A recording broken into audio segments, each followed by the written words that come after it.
No recuerdo con exactitud cuándo sucedió lo que voy a contar, pero dicen que si los niños traviesos enmudecen, permaneciendo en silencio por mucho tiempo, se debe a que algo muy malo están haciendo o a punto de hacer. No hay nadie. El área racional de su mente poco a poco se suspendía, motivado por sus propios pensamientos inciertos, inquietantes. Esa parte del cerebro inaccesible le obligaba a mantenerse alerta. No entendía lo que a cierta hora ocurría en su dormitorio. Era algo común, pero le aterraba. Al principio no le tomó suma importancia, pero ahora ni con la luz encendida podía descansar. Esos ruidos extraños no se iban, simplemente le seguían. Eran como susurros que a su vez se volvían palabras, como si estuviesen hablando y riendo de una forma, por así decirlo, psicópata y diabólica. Solo está en tu imaginación. Esa sensación tan insólita le invadía completamente. Se levantó de la cama tratando de relajarse. En ese momento creyó escuchar una respiración entrecortada, y asustado dejó de respirar. Esperó unos segundos, con el cuerpo paralizado. Él quería verificar si aquello era realidad o si solamente tuvo una alucinación. Aquello estaba allí, que le tenía con el alma en un hilo, tan débil como un suspiro, y tan cerca como para acelerar su corazón.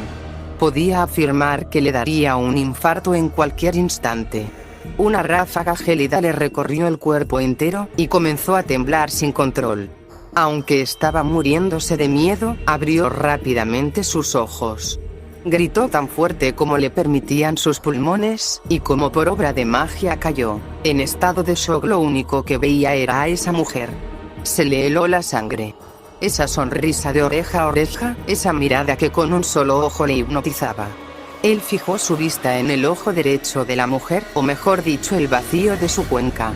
Solo él podía vislumbrar oscuridad en ese rostro ensangrentado. Ella llevaba un cuchillo. Huyó. Corría como si no hubiese un mañana, dominado por el terror de ser alcanzado. Sus pies le dolían porque no llevaba calzado. Se caía al suelo. Ni siquiera había llegado a la escalera. Se levantó velozmente, retomando su rumbo. No son las cosas reales las que nos asustan, sino las que imaginas de ella. Seguía corriendo. Estaba agotado. Se volvió hacia atrás y allí estaba, más cerca que nunca, la locura en esa estúpida sonrisa. No tenía fuerzas, no podía levantarse. La mujer se acerca. El cuchillo se hunde en su espalda. Hoy muerto estarás, y mañana desaparecerás. Ahora romperé tus huesos y te dejaré soñar. Ese ojo vacío e inexpresivo.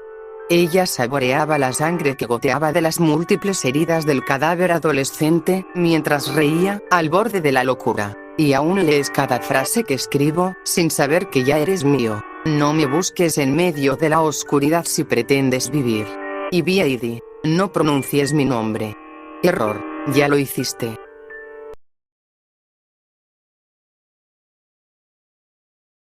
No busco ni confiarles ni imponerles mis ideas. Mi mejor amigo murió hace unos pocos años. Se suicidó. Se ahorcó, para ser más exacto. Nunca me he llegado a recuperar del todo de esa muerte. Llevo años sumida en una depresión profunda.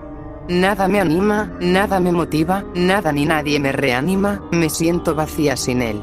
Por alguna razón, en el sector o más bien el barrio en el que vivía, la gente siempre se moría pronto. El reloj me miró fijamente con sus ojos rojos, señalándome que él vendría pronto. Soy incapaz de olvidarme de esa mirada. Esos ojos firmes, iracundos pero solitarios que me siguieron. Me quedé mirando a mi hermanastro, sosteniendo su mirada y él se levantó, como si fuera a decirme algo. Entonces giré, todos se estaban alejando. Corrí y él no pudo seguirme. Estaba asustada, él no se comportaba así. Durante un tiempo empezó a insultarme, no le tomé en cuenta, se volvió inhumano y sin juicio. Esa sensación de impotencia y desesperación al no poder hacer nada, es lo peor que pude haber sentido. Comencé a llorar de miedo. A veces crees que lo imposible jamás sucederá, y cuando lo vives no sabes cómo reaccionar. Esa situación en la que estuve, de ningún modo podría sacarla de mis pensamientos. Fui violada por mi hermanastro, sufrí violencia sin poder defenderme, por culpa de unas malditas cuerdas de hierro que me lo impidieron. Ese fue el peor año de mi vida, y bueno, eso no era nada con lo que vendría más adelante. El suave repicar de la lluvia provocaba ecos por toda la casa, reverberando por los pasillos, en cada rincón. A veces, cuando la tormenta ruge y todos duermen, puedo escuchar entre los truenos lejanos un débil tintineo de varillas herrumbrosas, como de paraguas viejos. Comencé con golpes suaves a ver qué tal se encontraba la madera de la pared, se sentía frágil y muy sensible, me acerqué a la ventana. Recuerdo a un hombre mayor, llevaba un sombrero negro y un abrigo que le cubría casi todo el cuerpo. Me puse un poco nerviosa porque no soporto que un desconocido se me quede de esa forma mirando sin decirme nada. Había pasado demasiado tiempo. Oscuridad. Solo eso, además de un frío intenso y sobrecogedor. Una mirada que puede leer tu alma, tus pensamientos. Primero escudriña en tu interior, y luego se dedica a observar el exterior. Esa mirada solía provocar miedo, pero a ella le infundió respeto. Algo dentro de mí se despejó, el techo se desvaneció y poco a poco, mis ojos se cerraron viendo la completa oscuridad en la que me encontraba.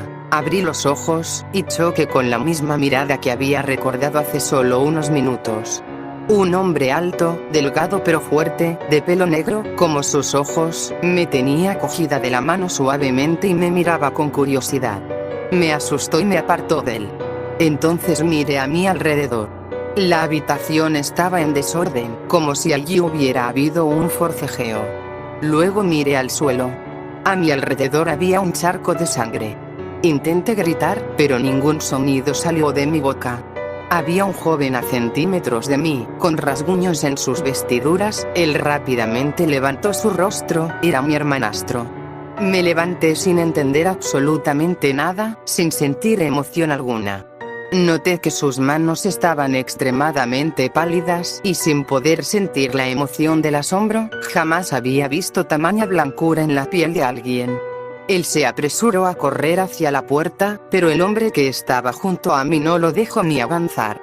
El desesperado, al creer que no tendría salida, comenzó a gritar y llorar desgarradoramente, y solo un movimiento bastó para verlo morir.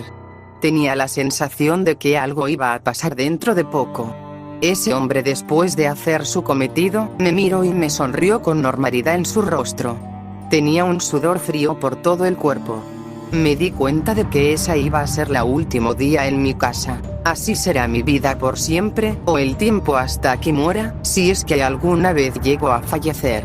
Cada vez resulta más difícil. Sabe cómo huelo, él conoce mi sabor. Es cuestión de tiempo que me huela y me elimine, pero no lo hace porque dice que solo soy suya.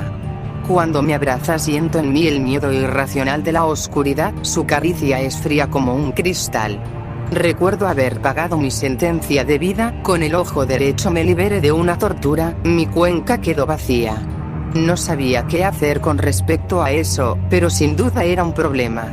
No podía acercarme a él y pretender una relación amistosa cuando solo puedo verlo cada noche.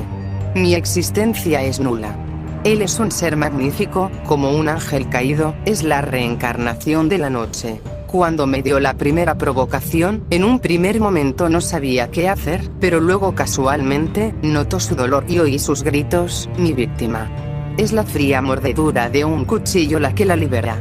La gente es ejecutada, asesinada. Solo crueldad.